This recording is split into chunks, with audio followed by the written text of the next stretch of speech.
नमो अरहंताणं नमो सिद्धाणं नमो आर्याणं नमो अध्यायाणं नमो लोए सवसाहुणम् भक्तामर प्रणत मौलिमणि प्रभाणा मुद्गतं सलितपापतमोपितानम् सम्यक् प्रणम्य जिनपादयुगं युगादा वालंबनं भवजले पतितां जनानां। ये भक्तामर स्तोत्र है। इसमें भगवान की भक्ति स्तुति कैसे की जा सकती है ये भी देखने को मिलता है। मानतुंग आचार्य ने उन परिस्थितियों में, जिस परिस्थिति में अगर कोई एक पवित्र आत्मा नहीं हो, जिसने पहले साधना नहीं की हो, वो तो बिल्कुल परेशान हो जाए, रो दे, उस स्थिति में रह के भी उन्होंने भी वहां पे भगवान की स्तुति की, भगवान की भक्ति की। और वास्तव में वो भगवान की भक्ति तभी निकली जब उनको उनके गुणों की भक्ति थी और अपने आत्मा की महिमा पता थी। अब इसमें अपन ने यहाँ पे चल रहा है अपना अभी कि भगवान की स्तुति करने में कितनी सिस्टमेटिक अप्रोच थी। भगवान को नमस्कार करके प्रतिज्ञा पूर्वक, हाँ मैं करूंगा। अपन पूजा भी करते हैं तो पहले प्रतिज्ञा करते हैं, क्या मैं पूजा करूंगा। पूजा प्रतिज्ञा पाठ है ना, श्रीमद जिनेन्द्र जो बोलते हैं अपन, वो पूजा प्रतिज्ञा पाठ है कि हाँ मैं प्रतिज्ञा करता हूँ कि अब मैं पूजा करूंगा, ऐसे ऐसे इन भगवान की पूजा करूंगा। ये अपन उसमें बोलते हैं, संस्कृत के जो काव्य आते हैं। फिर उसके बाद कि हम विनय पूर्वक कर रहे हैं, और विनय के बाद भगवान की स्तुति करी। फिर वो गुणों की स्तुति करने के बाद अष्ट प्रातिहार्यों से, बाहरी गुणों से स्तुति करी। अब भगवान की स्तुति का फल क्या होता है कि बड़े से बड़ी आपदा है वो भी नाश को प्राप्त होती है, कि यहाँ पे इन काव्यों में बता रहे हैं। कल अपन ने दो देखे थे, हाथी का भय और सिंह का भय। हाथी और सिंह से अपन ये ले लें कि जितनी भी बड़ी बड़ी आपदाएं होती है, मतलब जो शत्रु होता है वो भी मित्र बन जाता है। तो देखिए शेर था, वो भी कैसे खूंखार हो गया था, शांति से बैठ गया। हाथी भी कितने वो ऐसा उद्दंड था और शांत हो गया, कुछ संकट में नहीं डाल पाए। ये यहाँ पे ये सब चीजें अपन ने देखी थी। आज अपन 40 और 41 देखेंगे, इसको समझते हैं पहले। ये फोटो है, इस फोटो में आपको ऑब्जर्व करना है क्या क्या दिख रहा है और कैसा कैसा है।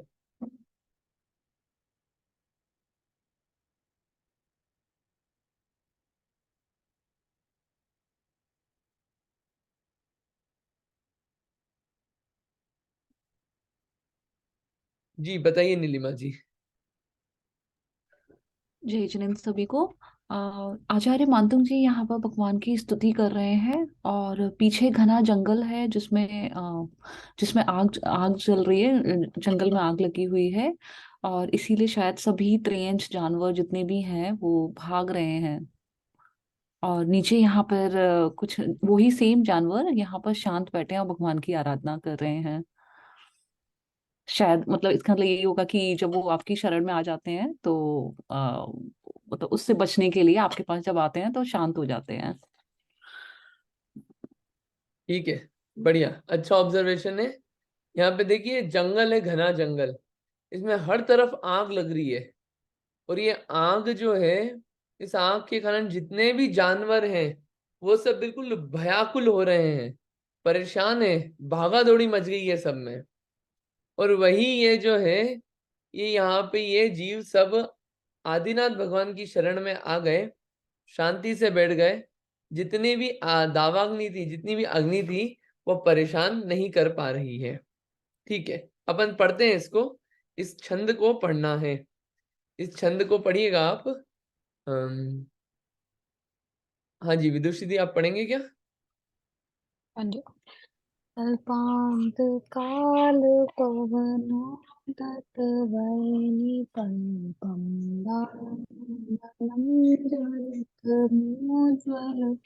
मोज्ज्वलम् दिव्यं जिगत्सुमेव सम्मुखमापतन्तं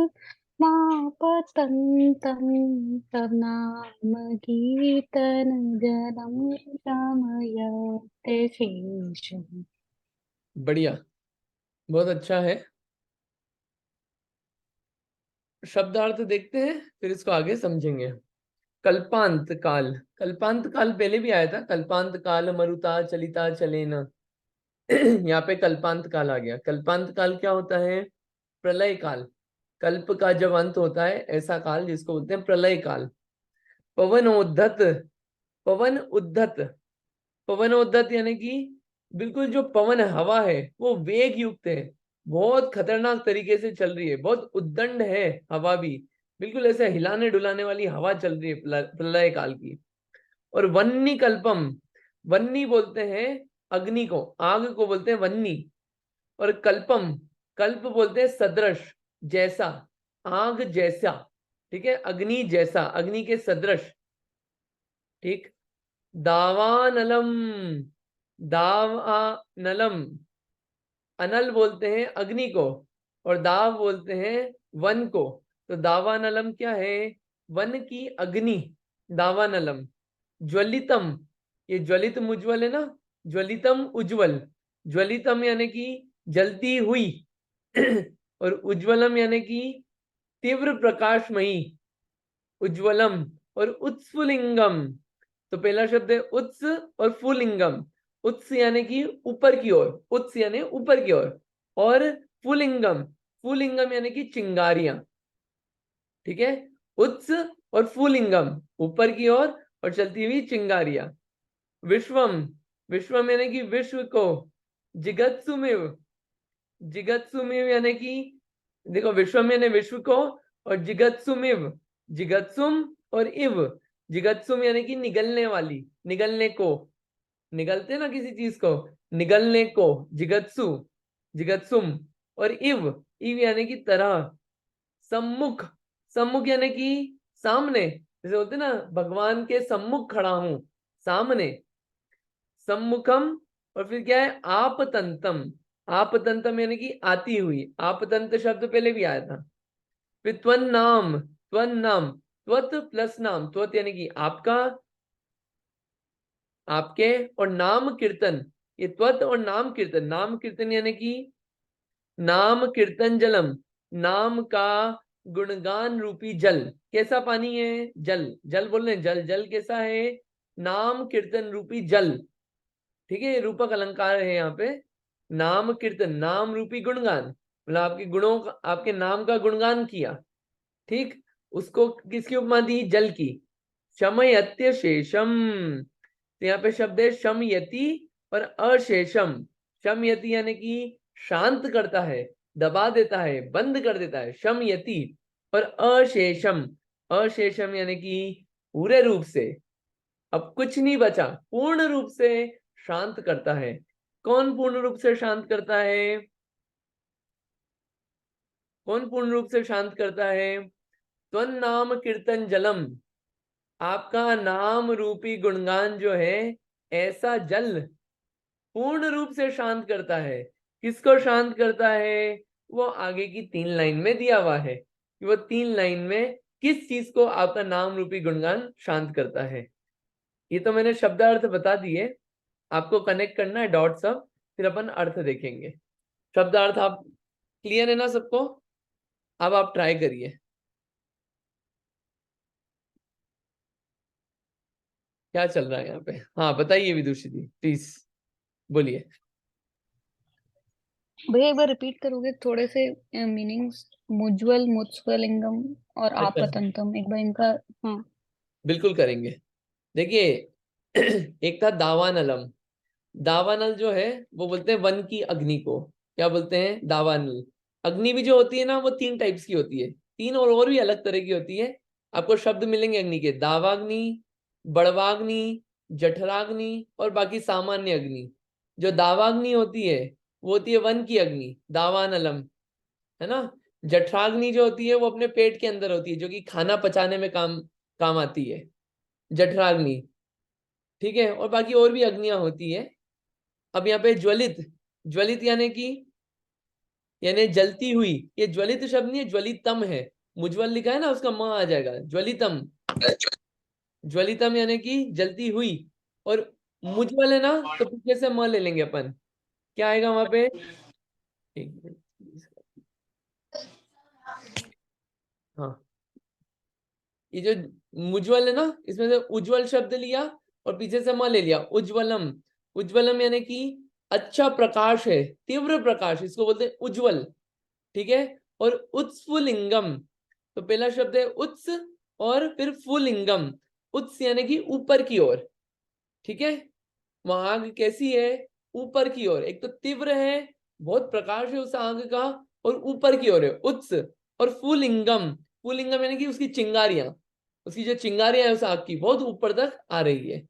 ठीक है। और कौन से शब्द थे? जिगत्सुम। जिगत्सुम शब्द क्लियर है?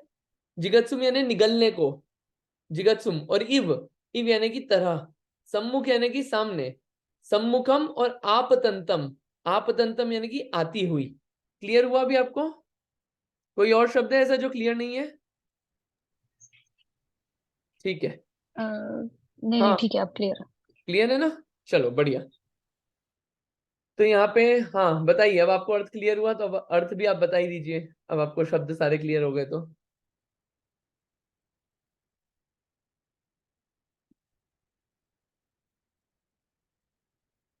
हम्म। कल्पांत काल तो पवनोदत वन्नी कल्पम, हाँ बोलिए। तो इसमें मतलब आग से रिलेटेड बताया कि आग जो कैसी है, आग हम्म। जो बहुत तीव्र है, प्रलय काल में तेज हवा से जो उड़ रही है ऊपर की ओर, धधक रही है बेसिकली वो, और जो चारों ओर मतलब उड़ उड़ के फैल रही है, वैसी आग आपके पवित्र नाम से, मतलब अगर आपका नाम का स्मरण किया जाता है, रूपी मतलब जल, आप कीर्तनातम जलम, तो रूपी जल के पूर्ण वो बेसिकली बुझा देती है, वो उसका इफेक्ट भी कम कर देती है और शांत हो जाती है, जो आग धधक रही है और प्रलय काल की तीव्र हवा से फैल रही है। तो आपका भक्त जो है वो बेसिकली मतलब अग्नि भय हो जाता है, कि मतलब इतनी भी आग लगे पर वो उसको, उसके भय को कम कर देता है, मतलब मुक्त हो जाता है उससे। ठीक है, बढ़िया, आपका सही है, बढ़िया है। इसमें क्या बोल रहे हैं? एक क्या है कि हे भगवान, पहले अपन हस्ती भाई और सिंह भाई का बता के आए थे, उसमें अपन ने कहानियों के एग्जाम्पल्स भी देखे थे कि हे भगवान, कि एकदम प्रलय काल हो। प्रलय काल यानी जिसमें सब कुछ तहस नहस होता हो, खूब आंधी तूफान चलते हो, पवनोद्दत, ऐसी हवा चल रही हो कि अच्छे अच्छों को उड़ा दे, बड़ी की बड़ी बिल्डिंग्स उड़ा दे, घर के घर, जंगल के जंगल उड़ा दे, और बिल्कुल ऐसी तहस नहस हो रहा हो, ऐसा समय है। उस समय में क्या है?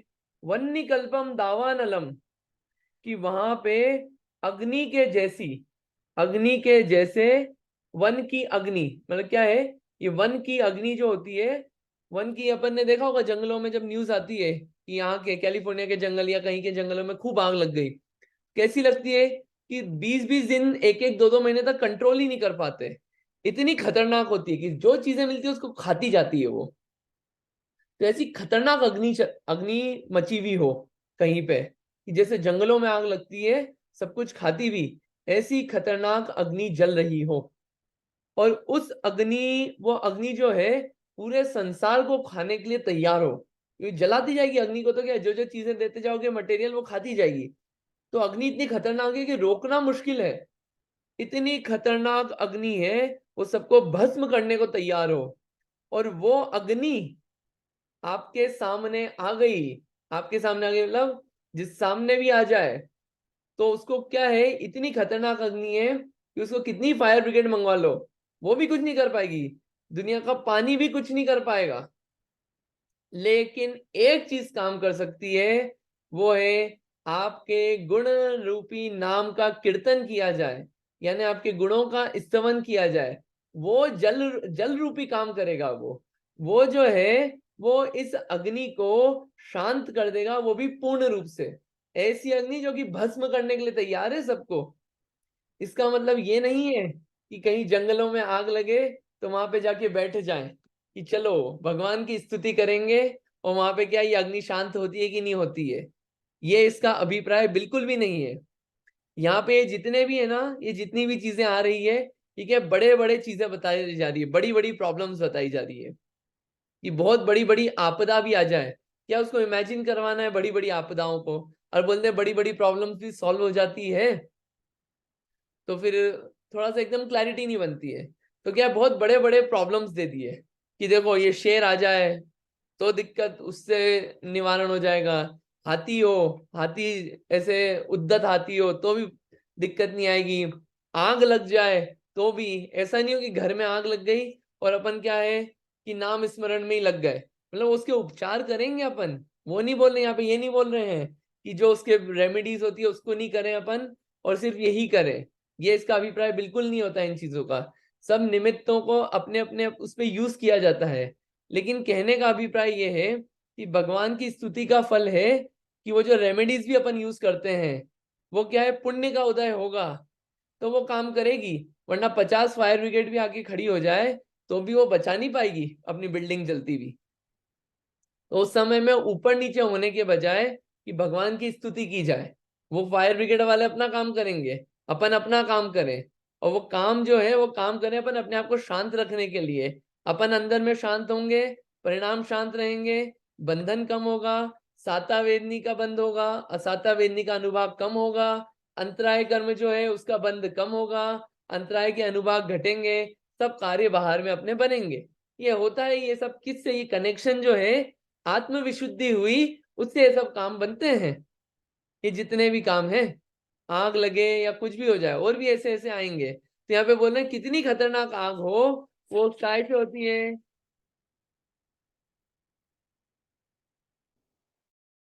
कितनी खतरनाक आग हो वो आपके नाम रूपी कीर्तन के जल से शांतता को प्राप्त होती है, ये यहाँ पे बताया गया है। किसी को उदाहरण याद आ रहा है ऐसा, कोई प्रथमानुयोग की कथा से कोई एग्जाम्पल याद है आप में से किसी को?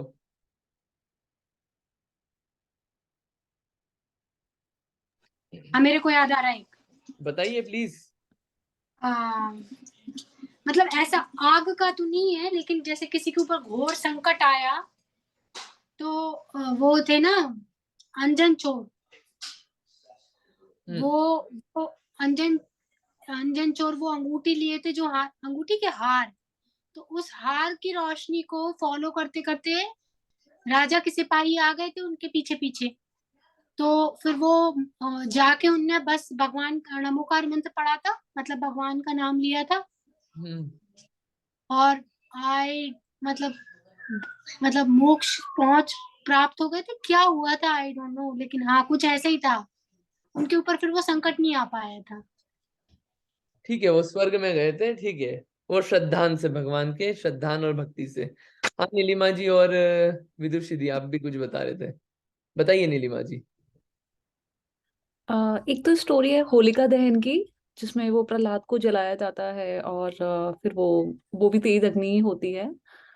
स्टोरी पूरी अच्छे से नहीं बता पाऊंगी, शॉर्ट में बता रही हूँ। और सेकंड है सीता जी का,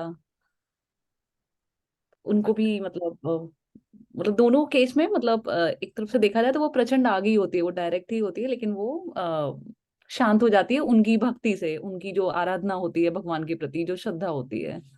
नीलिमा, वो सीता की जो कथा है ना, वो हिंदू लोगों, जैन के हिसाब से वो पृथ्वीवती माता जी से उन्होंने दीक्षा ले ली थी।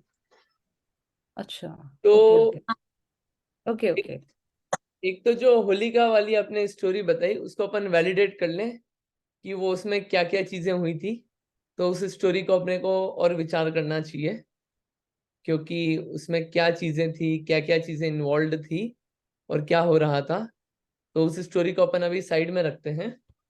अपन जो सीता वाली भी जो आप कथा कह रहे हैं, एक कथा आती है, उसमें अग्नि परीक्षा हुई थी, पद्म पुराण में आप देखेंगे तो अग्नि परीक्षा हुई थी, और वो जो अग्नि है वो नीर बन जाती है, नीर यानी कि जल बन जाता है।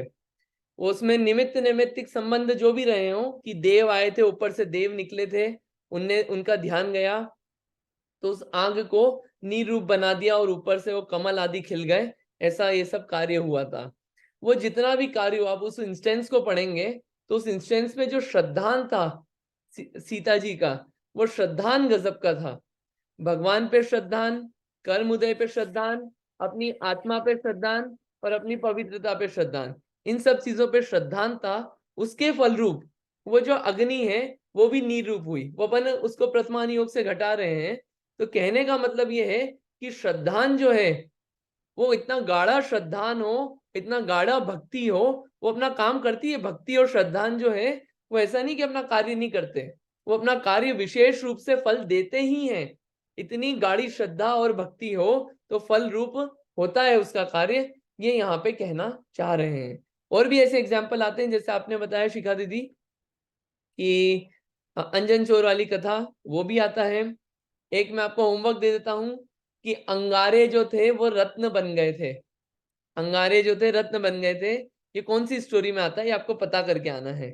अंगारे जो थे वो रत्न बन गए थे, ठीक है, ये भी आपको पता करके आना है। तो कहने का मतलब ये है कि भगवान का यशोगान किया जाए तो कितनी ही बड़ी आपदा हो, कितना ही बड़ा आताप हो, कितनी ही बड़ा संकट हो, वो भी बिल्कुल उनका यशगान जो है वो जल के रूप में काम कर रहा है और शांति प्रदान करता है, संकटों से निवारने में मदद करता है। यहाँ पे ये क्लैरिटी रखी जाए कि भगवान कुछ नहीं कर रहे हैं, भगवान विश्व को करने वाले नहीं है, भगवान कुछ नहीं कर रहे ना, भगवान ने बोला है कि मेरा नाम लोगे तो आप हो जाएगा ये सब, भगवान ने ये सब कुछ नहीं बोला है। लेकिन यहाँ पे भक्ति की जाती है तो भक्ति रूप फल मिलता है। ये तो छोटे छोटे फल बता रहे हैं, अंतिम फल तो 48 वाले काव्य में आएगा कि वास्तविक फल क्या है।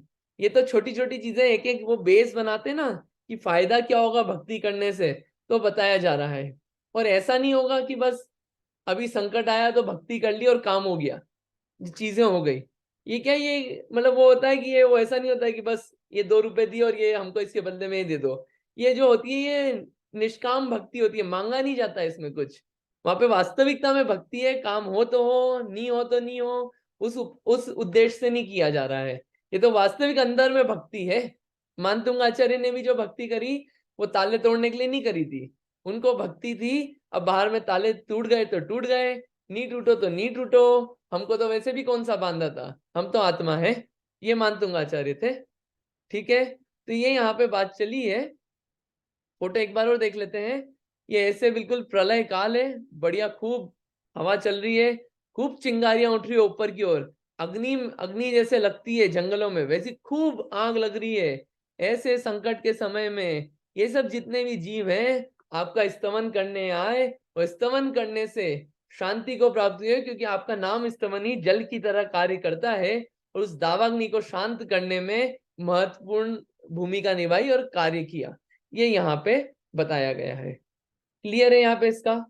और भी इसके अर्थ निकलते हैं बहुत सारे, लेकिन एक बेसिक बेसिक अर्थ अपने को ख्याल में आए, फिर इसको और कषायों पे भी घटाया जा सकता है कि कषाय रूपी अग्नि जल रही हो, उस कषाय रूपी अग्नि को शांत करने के लिए आपका नाम स्तवन ही उसको शांत कर देता है।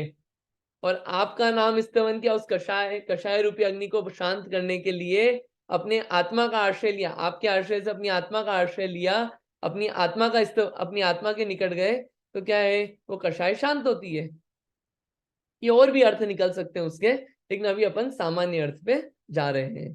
ठीक है, ये क्लियर है 40 नंबर का। अपन अब आगे देख लेते हैं 41 नंबर का। ये फोटो है, आपको ये फोटो ऑब्जर्व करना है कि इस फोटो में क्या दिख रहा है और आपको बताना है। बताइए कौन ट्राई करेगा आप में से? हाथ खड़ा करिएगा और ट्राई करिए आप, फोटो में क्या दिख रहा है, क्या है।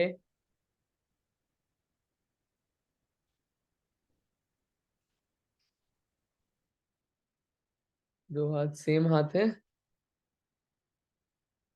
ठीक है, बताइए शिखा जी। देखो इसमें दो सांप हैं, ठीक है। एक तो बहुत बड़ा सा है और फण फैलाया है और काटने की जैसे कोशिश कर रहा है, और दूसरा वाला थोड़ा इस तरफ उस तरफ है। और पीछे शायद मतलब जंगल ही है, जंगल का दृश्य है। और हाँ, बस इतने ही है। तो ये बेसिकली मतलब नाग जैसा है, वो नाग है। ठीक है, तो इतने ही है, और मानतुंग आचार्य बैठे हैं, भक्ति कर रहे हैं। बढ़िया, ठीक है, बढ़िया। इसमें क्या है, ये बढ़िया, बढ़िया क्या मतलब, ये नाग है, बढ़िया ही है। और ये नाग जो है, ये देखिए, ये ऐसे बाहर निकल रही है ना जीबान, फुकारे मार रहे हैं, और ये फुकारे मार रहे हैं। और ये नाग जो है अपना फण भी उठाया हुआ है फुकार मारते हुए। और कलर भी देखिए यहाँ पे बिल्कुल ये कैसा है, बिल्कुल वो होती है ना कोयल, पर्पल टाइप कलर है उसका, उसका जैसा गला होता है वैसा है, जो कि डिनोट कर रहा है कि बहुत खुकार है, बहुत जहर है उसके अंदर, ये भी डिनोट कर रहा है। ऐसे नाग हैं। और जो आंखें भी है, आंखें भी देखिए कितनी ज्यादा वो लग रही है, क्रोध क्रोध मुद्रा वाली, ऐसा नाग है। ठीक है। और वो क्या है, वो बिल्कुल डसने के लिए तैयार है, ये यहाँ पे इस फोटो में दिखाया गया है। तो यहाँ पे मानतुंग आचार्य स्तुति कर रहे हैं। और क्या है कि ये देखिए, ये था। और यहाँ पे ये स्तुति, मान लीजिए फोटो में अब सारा नहीं आया है, ये जीव जो है ये भी स्तुति करने के लिए भगवान के पास आया। तो यही जो नाग था, ये क्या है, ये देखिए लौट के चला गया, ये पीछे लौट के चला गया। अपन इसको देखते हैं और अच्छा क्लियर होगा। ये छंद है, इस छंद को पढ़ना है। आप में से किसने नहीं पढ़ा अभी तक? आप में से जिसने अभी तक नहीं पढ़ा हो, कोई ट्राई करना चाहेगा आप में से?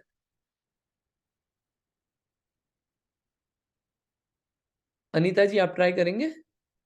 हाँ, रूपसी जी आप ट्राई करेंगे? आप करिए प्लीज। जय जिनेन्द्र। रक्ते क्षणं समदकोकिलकण्ठनीलं क्रुद्धोदतं फणिन्मुत्फणमापतन्तम् आक्रामतिक्रमयुगेण निरस्तसङ्कष त्वन्नामनागधमनि हृदयस्य पुंसः। बढ़िया, बहुत अच्छा है। इसके पहले अपन ने देखा कि अग्नि हो। अब यहाँ पे मतलब ये अलग अलग तरह की चीजें बताई जा रही है कि कैसे कैसी अजीब अजीब चीजें होती है, संकट होते हैं, कैसे भारी भरकम संकटों का भी नाश हो जाता है। उसी कड़ी में एक और आया है ये। पहले अपन शब्द अर्थ देखते हैं, और फिर उसमें कुछ इंफॉर्मेशन भी मिलेगी अच्छी कि क्या चीज है। रक्ते क्षणम, रक्त और ईषणम, रक्त और ईषणम, जब रक्त और अ और ई को मिलाते हैं तो वो ते बन जाता है। रक्ते क्षणम, रक्ते क्षणम, रक्त बोलते हैं, रक्त यानी कि खून भी होता है, लेकिन यहाँ पे लाल से ले लें अपन, लाल। ठीक है, रक्त यानी लाल कलर, लाल। और ईषणम, ईषण किसको बोलते हैं? अन्वेषण, ईषण, ईषण, ईषण यानी कि नेत्र वाला, नेत्रों को बोलते हैं, नेत्रों वाला। ईषणम, नेत्रों वाला, लाल नेत्रों वाला। समद, समद, मद यानी कि मद सहित, जिसको खूब मद हो अपना, उसे बोलते हैं समद। कोकिल कंठ नीलम, ये तीन शब्द है, कोकिल कंठ और नीलम, ये तीन शब्द आए हैं। कोकिल किसे बोलते हैं, कंठ किसे बोलते हैं, और नीलम किसे बोलते हैं? कोकिल बोलते हैं कोयल को, कोकिल शब्द कोयल के लिए भी यूज होता है। ठीक है। और कंठ, कंठ यानी कि गला, कोयल के कंठ। नीलम, नीलम यानी कि नीला, कोयल के कंठ सा नीला। ठीक है। तो रक्त लाल, ठीक है, लाल नेत्रों वाला, मद सहित, और कोयल के कंठ जैसा नीला। तीन चीजें आ गई, तीन विशेषण। ठीक है। फिर क्रोधोद्दतम फणिन, क्रोधोद्दतम यानी कि क्रोध से उद्धत, क्रोध से एकदम बहुत क्रोध है, और क्रोध से एकदम बिल्कुल पागल हुआ है, क्रोधोद्दतम। ठीक है। फणिनम, ये फणिन और मुतफण है ना, तो ये फणिनम हो जाएगा शब्द, फणिनम। फणिनम यानी कि सर्प, फणिनम, फणिनम यानी कि सर्प। और उत्फणम, ये उत्फण है ना, और मापतंतम, उत्फणनम और आपतंतम। उत्फणनम यानी कि फण को ऊपर उठाए, पहले वो आया था ना पीछे के, उसमें भी क्या आया था शब्द, उत्स, उत्स। तो ये जो शब्द होते हैं ना, ये सब उसी के हैं आसपास के। तो क्या बोल रहे हैं? फणिनम, फणिनम यानी कि सर्प। उत्फणनम, उत्फणनम यानी कि फण को ऊपर उठाए, ऊपर उठाए फण को। और आपतंतम, आपतंतम शब्द पहले भी आया है, सामने आने पर। कैसा? क्रोध से उद्धत सर्प है, और फण ऊपर उठाए। तो यहाँ पे पहले सर्प को डिस्क्राइब कर दिया 2 लाइन में। क्लियर हो रहा है कि सांप कैसा है? सांप एक तो लाल नेत्र वाला है, पहली बात। समद है, मद सहित है, कोकिल कंठ वाला है, यानी कि कोयल के जैसा कंठ होता है, जैसा नीला, वैसा कोयल के जैसा कंठ है। तीन चीजें हो गई। चौथा, क्रोध से उद्धत है। कौन है? फणिनम है, सर्प है। और वो सर्प क्या ऐसे चुपचाप बैठा हुआ है? नहीं, अब इतना दम है, इतना गुस्सा भी आ रहा है, जहर भी भरा हुआ है, क्रोध भी है, चुपचाप थोड़ी बैठेगा। ऊपर ऐसे फण उठाया हुआ है, और फण उठा के क्या है, बिल्कुल ऐसे ऊपर उठा के सामने आ रहा है। आप तंतम, सामने आता हुआ सामने आने पर। फिर आक्रामती, आक्रामती, आक्रामती यानी कि लांग जाता है, लांगने को बोलते हैं आक्रामती। क्रमयुगेण, क्रमयुगेण यानी कि दोनों पैरों से, लांग जाता है दोनों पैरों से।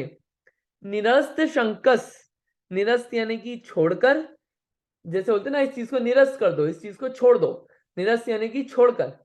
शंकस, तो पहला शब्द है शंका, इसमें से शब्द निकलता है, शंका शब्द होता है, उसका बन गया शंकस। शंका यानी कि संदेह, संदेह, कोई डाउट नहीं है ना, कोई डाउट नहीं, डाउट शब्द है यहाँ पे। शंका यानी कि डाउट, ठीक है, शंकस, शंका, डाउट, ठीक है। आक्रामती यानी कि क्या हुआ? आक्रामती यानी कि, आक्रामती यानी लांग जाता है। क्रम युगेण यानी कि दोनों पैर से। निरस्त यानी कि छोड़कर। और शंकस यानी कि संदेह।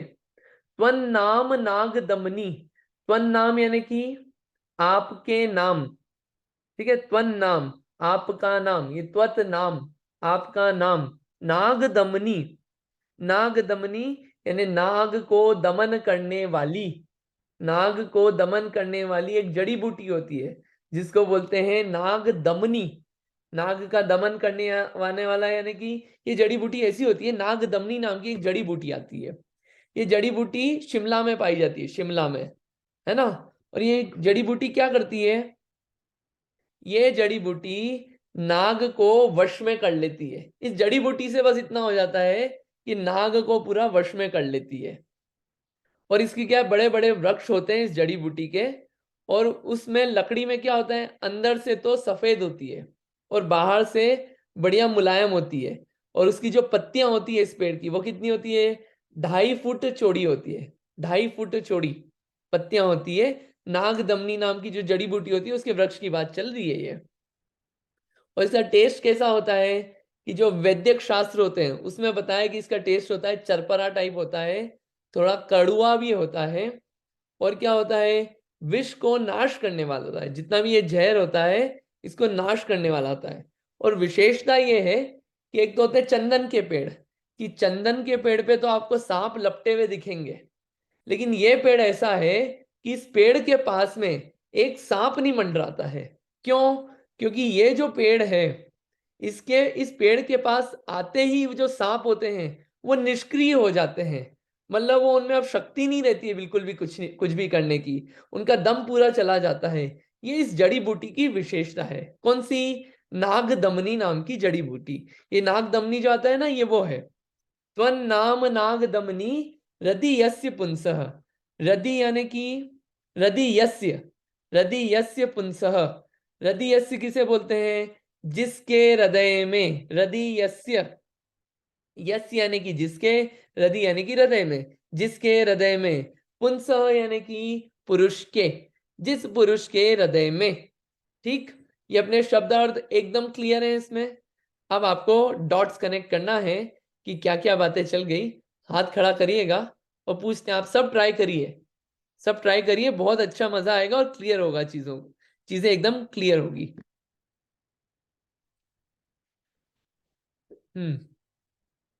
किसी को ट्राई करना है? हाथ, अरे हाथ खड़े हो गए, बढ़िया। हाँ जी, उमा जी शाह, प्लीज बताइए।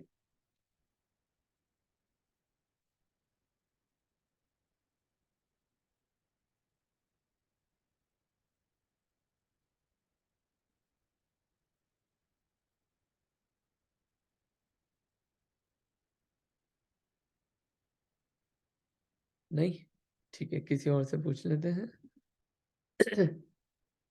रूपसी जी, आपने हाथ खड़ा किया था। सॉरी। हाँ जी, बोलिए बोलिए। हाँ, मैं म्यूट करना, अनम्यूट को करना भूल गई। हाँ जी, बोलिए। मैंने लाल आंखों वाला, मत से सहित और कोयल के कंठ के समान नीला, क्रोध से ज्यादा उत्तेजित और जिसके फन ऊपर उठे हुए हैं, ऐसा क्रोधित नाग आक्रमण करता है तो माने दोनों पैरों से युगों से वो लांग जाता है, और जो आपके नाम रूपी नाग दमनी औषधि जो पुरुष के हृदय में है, माने उसके हृदय में माने वो भी उनका डर भी भाग जाता है, माने वो भी भय से रहित हो जाते हैं। ठीक है, बढ़िया, अच्छा अटेम्प्ट है।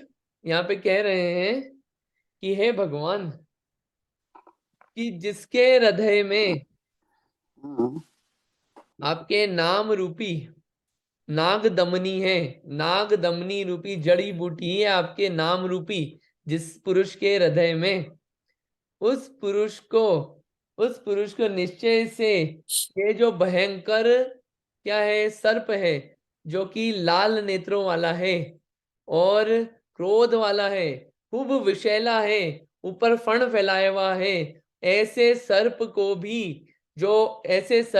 भी वो लांग जाता है, निर्भयता से लांग जाता है, इसमें कोई शंका नहीं है। क्योंकि उसके पास क्या है, आपके नाम रूपी जड़ी बूटी है, आपके नाम रूपी नाग दमनी जड़ी बूटी है, कि जिसके कारण वो ऐसे संकट से भी, इतने खतरनाक संकट रूपी सर्प को भी निर्भयता से पार कर जाता है, वहां पे डरता नहीं है उस सर्प से। ये यहाँ पे बता रहे हैं, ये क्या है, ये यहाँ पे जो बात बताई, इसको अगर अपन थोड़ा सा और रिलेट करें तो ये है कि जिस जीव के हृदय में ऐसे वीतरागी भगवान अपने हृदय में विराजमान हो, अपने हृदय में वीतरागता की एक जड़ी बूटी हो, जिसके श्रद्धान में वो वीतरागता हो, ऐसा पुरुष क्या करता है, ऐसा पुरुष जितने भी दोष हैं, जितने भी विष पड़े हैं अपने जीवन में, जो कि दुखी करते हैं, कौन कौन से विष हैं, ऐसे 3 विष हैं, मिथ्या दर्शन, मिथ्या ज्ञान और मिथ्या चारित्र। इन 3 विषयों का नाश करता है और इन विषयों को पार कर जाता है निर्भयता से। ये मिथ्यात्व रूपी जो सर्प हैं, वो फिर उसको कुछ बिगाड़ नहीं पाते हैं, क्योंकि उसके पास क्या है, वीतराग विज्ञान रूपी जड़ी बूटी का वृक्ष है, जिसके हृदय में उसको ये सब क्या कर पाएगा। तो यहाँ पे यही बताया गया है कि जितने भी विषय कषाय हैं, उस सबको लांग जाता है और संसार से पार हो जाता है। ये अपन ने एक और अर्थ किया उसका, लेकिन जो शब्द टू शब्द अर्थ तो ये है कि क्या है, कि जिसके हृदय में आपका नाम कीर्तन है, जिसके हृदय में आपकी भक्ति है, ऐसी जड़ी बूटी है, उसको ये संकट, सर्प इतना विषैला हो, खतरनाक वृक्ष हो, खतरनाक सर्प हो, तो भी वो कुछ बिगाड़ नहीं सकता, वो जीव उसको लांग जाता है। कोई एग्जाम्पल याद आता है आपको सर्प से रिलेटेड? विष था, वो विष हट गया, कुछ ऐसा ख्याल आता है?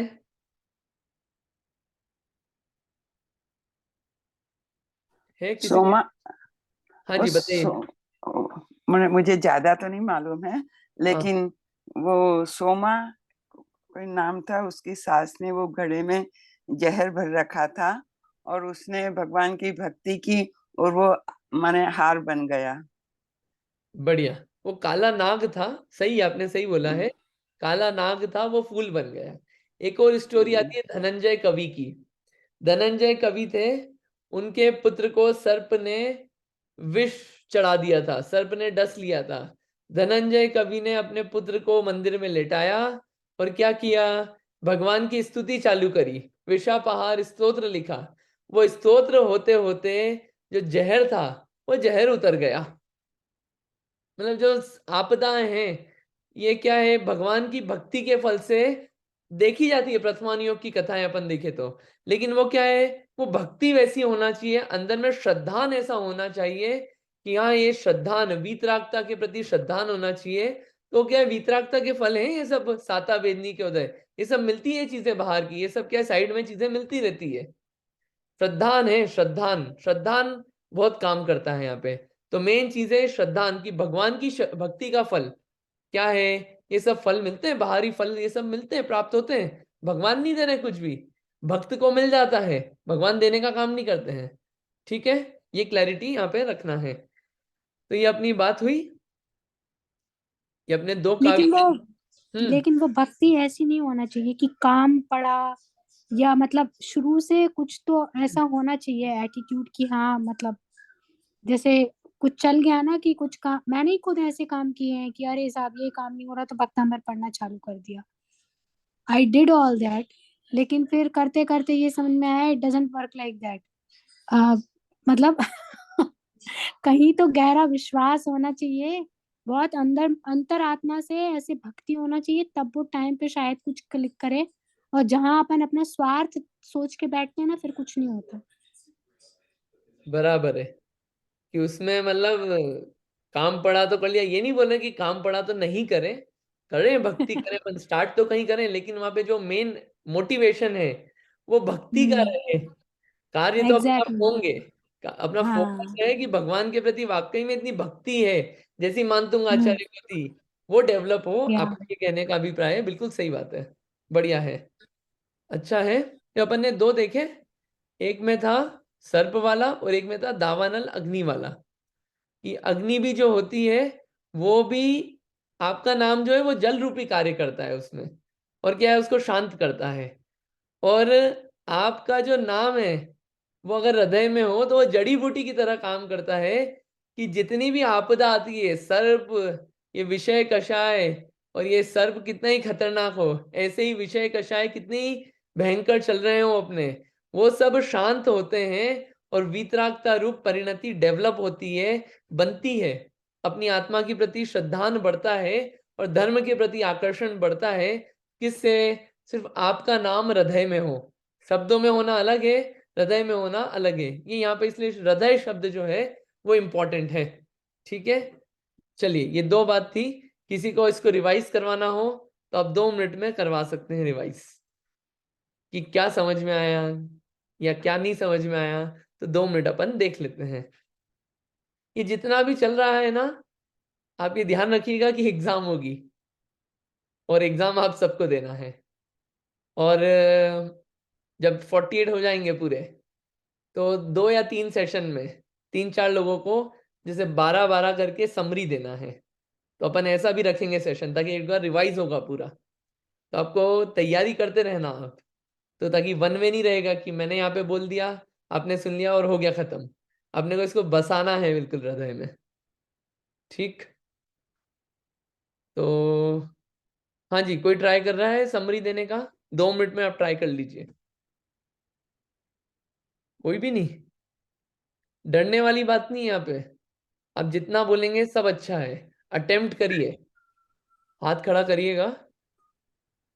एक तो शिखा दीदी है, और कौन है? बस,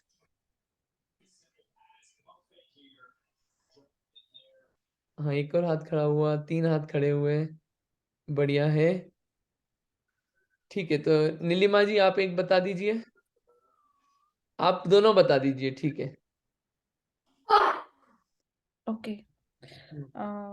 40 नंबर काव्य में आचार्य मानतुंग जी ने जो नाम स्मरण करने से जो अग्नि शमन होता है, ऐसा उन्होंने बताया है।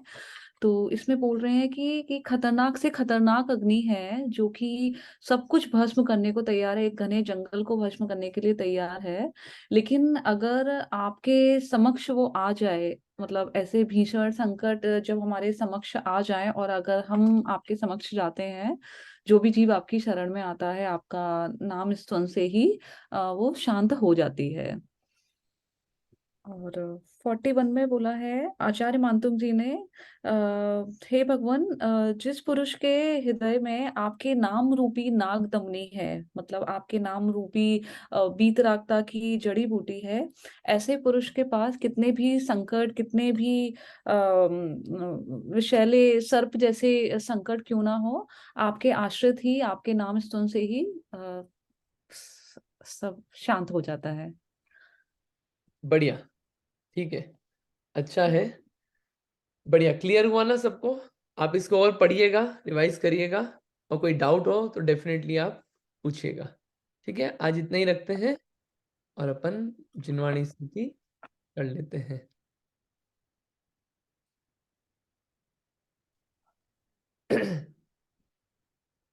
जहाँ वाणी के ज्ञान से सूझे लो कालो सोवाणी मस्तक नमो सदा देत हूँ ढूक है जिनवाणी भारती तो है जपो दिन रैन जो तेरी शरणा गए सो पावे सुख चैन। जिनवाणी माता की जय। सभी को जय जिनेन्द्र और 9 बार नमोकार मंत्र।